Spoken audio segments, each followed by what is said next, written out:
Заблудени от птицата, павачките събират малките. Дронгото печели. Безплатна храна.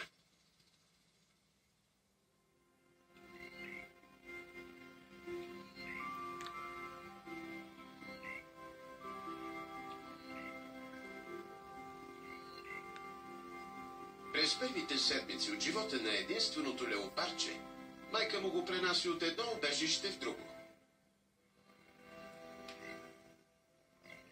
То навърши 2 месеца и тя реши, че вече може да живее на дърво, без да падне. Така чакалите и хиените нямат никакъв шанс да го достигнат.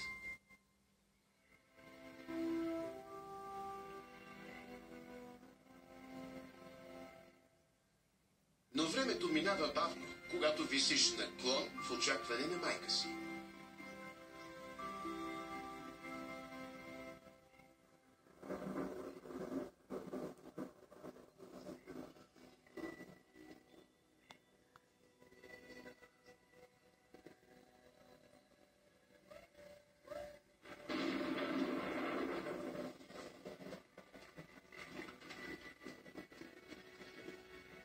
За повечето новородени, тези капки от небето са нещо ново.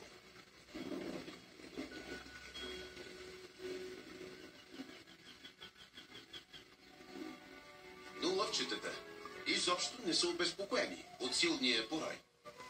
Вниманието им е привлечено от капризната токачка.